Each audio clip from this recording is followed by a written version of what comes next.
My best friend invited me and my husband to her baby shower, acting as if everything was normal. But when she stood up to make a special announcement, my world shattered. She proudly declared that my husband was the father of her baby. The room fell silent, all eyes turned to us, and in that moment, I knew everything was about to change. Yesterday, my 32-year-old husband and I, a 30-year-old woman, attended a baby shower for my best friend Sarah, who is also 30.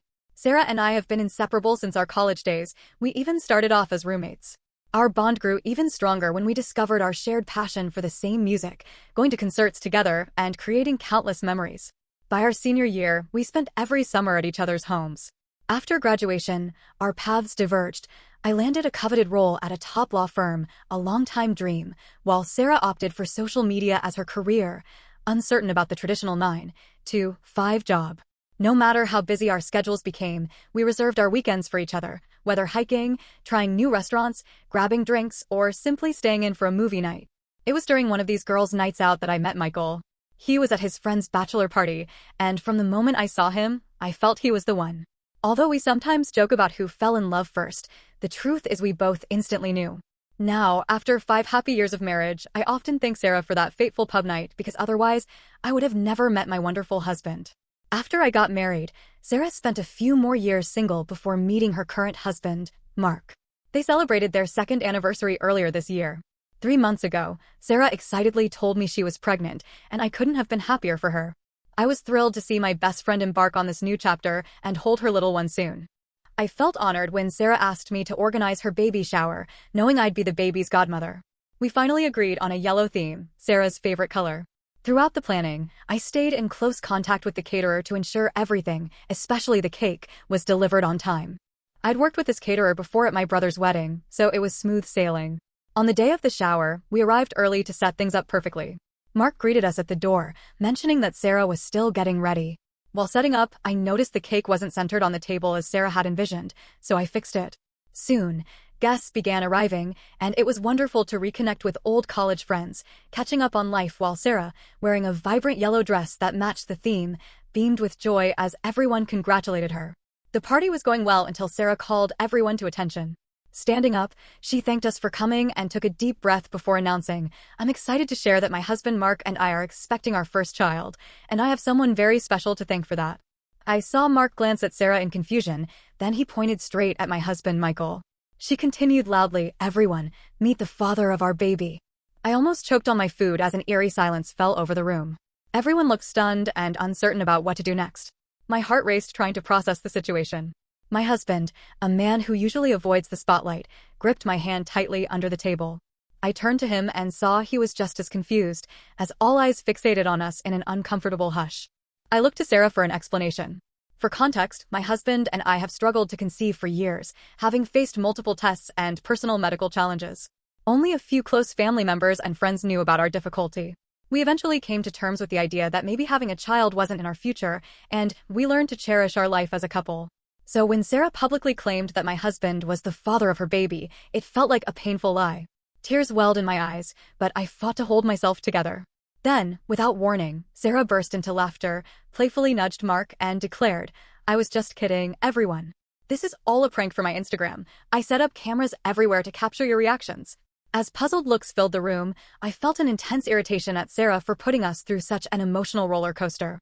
I couldn't believe my best friend thought it was funny to cast my husband as the baby's father when we've been struggling to conceive. I glanced at my husband, who was visibly embarrassed, his face flushed while still holding my hand. A few guests nervously chuckled, but overall, the room was thick with discomfort. I also noticed that Mark, Sarah's husband, wasn't laughing at all. Instead, he looked irate and shot my husband an apologetic glance. Over the years, Mark and my husband had grown close as friends, and I knew he felt terrible for us in that moment. I didn't want to confront Sarah right then and spoil her shower. As the baby shower continued with games and gift openings, Sarah was the only one who seemed to be enjoying herself, chatting, taking photos for social media, while I struggled to shake off the unease. Privately, my husband admitted he wanted to leave after that disastrous lunch, but I pleaded with him to stay so no one would notice our sudden departure. I promised him I would speak to Sarah later. It seemed Mark, too, had reached his limit. He abruptly stood up with a stern look and asked Sarah if they could step outside. It was clear that the atmosphere had shifted after her prank. We could hear their conversation as it grew heated, with Mark's gestures becoming more animated. Suddenly, his voice boomed across the room. "I can't believe you would do this. These are our closest friends, and it wasn't just a harmless joke. It made a mockery of our baby shower and humiliated me in front of everyone." Sarah kept insisting that it was just a joke, but Mark wasn't having it. He told her to grow up and stop making insensitive remarks, especially under such delicate circumstances. When they were celebrating the arrival of their child, the room grew uncomfortably quiet, and every word was audible. My husband couldn't take it any longer and left, telling me he'd wait for me in the car. Though my heart ached for my friend, I understood my husband's hurt and couldn't blame him for leaving. When he walked out, Mark must have sensed his pain. He turned to Sarah and said, "I'm done with your immaturity. I will love this child, but I can't be with you another second." Upon hearing this, Sarah burst into tears, and Mark left the party. We exchanged looks of disbelief, unsure how to react. Despite feeling sympathy for my best friend, I knew my husband needed me more. After Sarah's difficult conversation with her husband, I didn't want to confront her either, so I left the baby shower quietly without saying goodbye. When I got home, I saw how upset my husband was, and we both couldn't understand why Sarah would play such a prank on us. Later that evening, Mark sent us an apology text, saying he had no idea she'd staged the stunt for a video and that he was sorry for what we went through.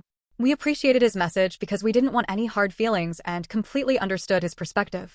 Unfortunately, today I woke up to several messages from Sarah.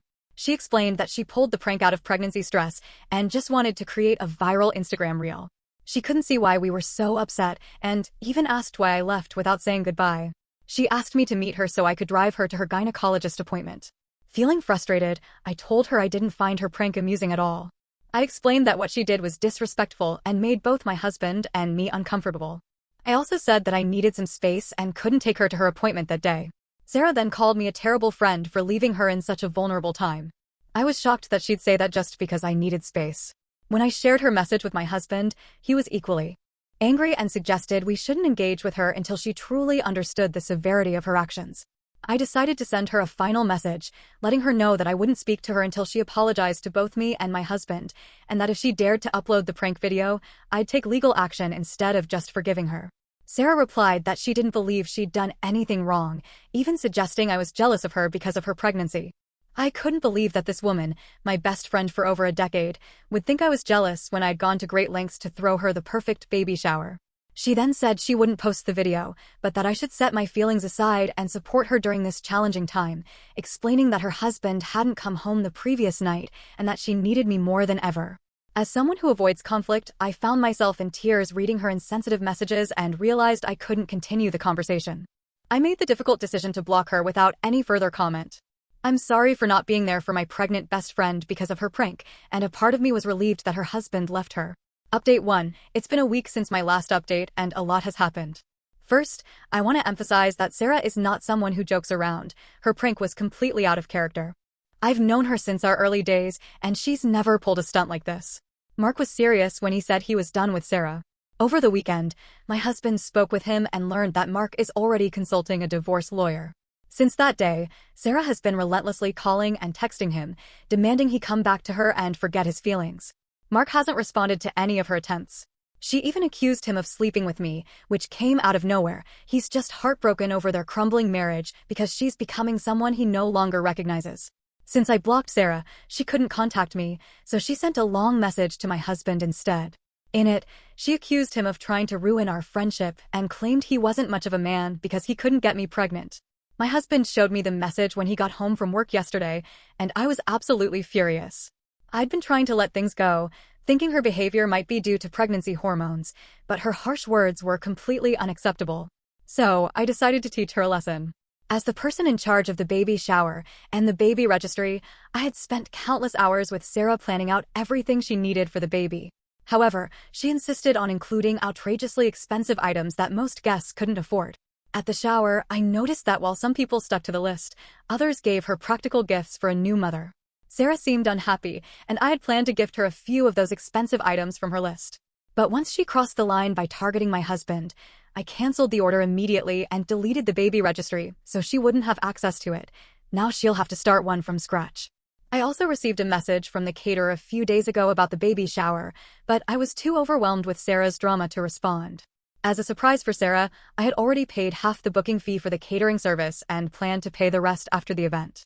However, these events distracted me, and I forgot about it. I called the caterer, explained what happened, and told her I wouldn't be paying the remaining amount after what went down at the baby shower. The caterer was understanding and said that since Sarah had booked the service under her name and had been in contact with them, they'd send the final bill to her instead. I was relieved I wouldn't have to spend any more money on someone who publicly insulted us and continues to hurt us with her rude texts. I updated my husband, who found the situation somewhat amusing. Though I had considered reaching out to her in the past few days, after her latest message to my husband, I realized I've moved past forgiveness. I'm grateful for everyone who supported me and helped me see how toxic her behavior has become. I can recall many times when she put me down, but I never really focused on it until now. Regardless, I'm determined to keep a positive outlook and move on from this experience. I refuse to waste any more of my time or energy on her. Here's the latest update on this woman who has become utterly shameless. Days after speaking with the caterer, I received an email from Sarah. The moment her name appeared in my inbox, I knew she was back with her usual nonsense. In the email, she accused me of being cheap for not covering the entire catering service, even though I could have easily done so. She claimed I had always been stuck up just because I was born into wealth and that she was relieved I could never be pregnant. She went on to say that all these years she had only used me to simplify her life. Then, she repeatedly called me ugly and insinuated that I didn't deserve my husband. According to her, my husband married me solely for my money because I was too unattractive for him. She even called me a expletive for driving a wedge between her and her husband. Throughout the email, she hurled vicious profanities and basically labeled me with every insult imaginable. I showed the email to my husband, who immediately lost his temper. Over the years, we've both gone out of our way to help this woman on multiple occasions. We were there for her when she was single and heartbroken over her numerous breakups. We took her on vacation with us and even covered her flight and accommodations more than once. My husband had also assisted Sarah's parents with repairs on their home and lent them money a while back. We always treated her like family. My husband wasted no time reaching out to Mark and inviting him over for dinner so we could discuss what was going on. When Mark arrived, we showed him the email, and his look of disgust said it all. He even showed us text messages from her where she sent similar insults and accused him of cheating. We were deeply disturbed by the gravity of these allegations, as it's not something to be thrown around lightly or expressed in anger at a spouse. It was hard to fathom that my former best friend, with whom I'd only recently severed ties, had changed so drastically. Mark explained that he'd been in touch with a well-known divorce lawyer, and per his lawyer's advice, he never replied to her texts, no matter how outrageous or vile they were, instead keeping screenshots of every message. He even took a photo of the email so he could show it to his divorce lawyer. Since posting my initial story, I've received several DMs from people who are concerned about Sarah, speculating that her sudden change in behavior might be due to neurological issues. I want to clarify that she's always had a temper back in college. I never personally bore the brunt of it, but I've seen her lose her cool and hurl profanities at others, even in public. While I doubt her behavior is due to any medical condition, my husband and I plan to contact her parents. We'll share all the messages and emails with them so they can decide if she needs to be evaluated. Despite everything, I have no intention of unblocking her or replying to her email. I've gone above and beyond for her, and for her to keep demeaning and disrespecting me is truly heartbreaking. I plan to leave this whole ordeal behind and focus on enjoying my life with my husband and our dogs. The past few months have been an emotional roller coaster, but I trust that everyone is welcoming the new year with the same hope and joy that my husband and I are. We're currently in the Maldives, taking a much-needed break from our demanding careers. After such a challenging year, we decided to disconnect from work and embrace some relaxation, lounging on beaches and enjoying refreshing cocktails at the resort. As for the update many of you requested, Mark and Sarah have officially divorced. The court case was highly contentious, with Mark's lawyer presenting solid evidence and their prenuptial agreement. Despite Sarah's lawyer's efforts, they couldn't win the case. Both parties have now been ordered to devise co-parenting plans in the best interest of their child. After we contacted her parents about her erratic behavior, we learned that Sarah had moved back in with them due to her pregnancy and her inability to support herself through her limited work experience. Her reliance on social media just wasn't enough. I also heard from mutual friends that after her disastrous baby shower, everyone quickly distanced themselves from her to avoid being caught up in her drama. Since filing for divorce, Mark waited until she was in the delivery room before visiting her, and he stayed the entire night to welcome their daughter. He's been devoted to caring for the baby, spending time with her whenever he can, and providing financial support according to their agreement. Mark still meets with my husband every weekend, either to play golf or share a few drinks. Regarding the baby shower caterer, Sarah had no choice but to settle the bill after the caterer threatened legal action. I've since received several follow-up emails from Sarah where she still holds me responsible for how her life turned out, even though her parents have had her tested medically and found her to be perfectly healthy. Her immature actions have no excuse, and I hope that, for the sake of her daughter, she can work on becoming a better person in the future.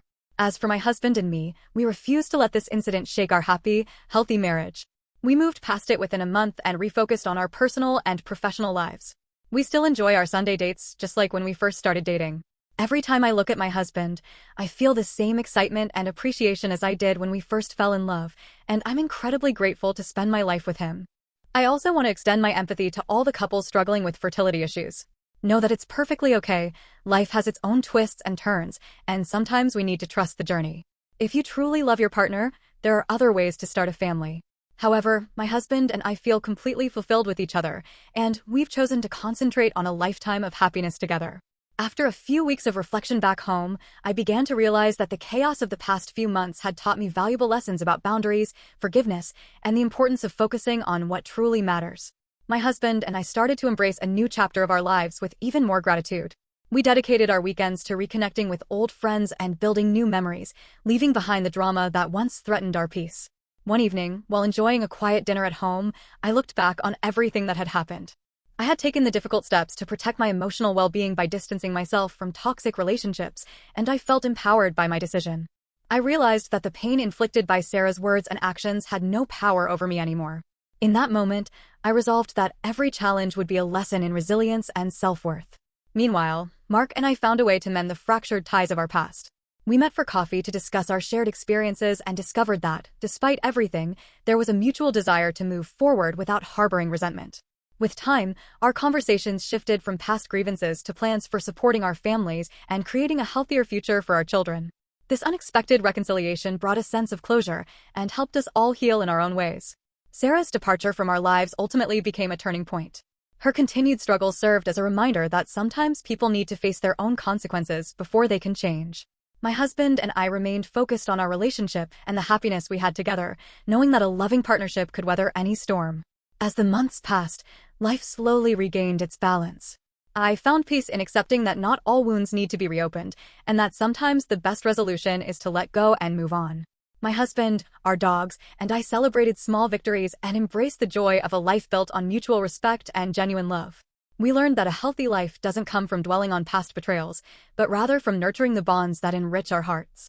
In the end, the resolution was clear: we had reclaimed our narrative. We chose happiness over bitterness, love over resentment, and peace over chaos. With each new day, we stepped further into a future defined not by past pain, but by the promise of growth, connection, and hope.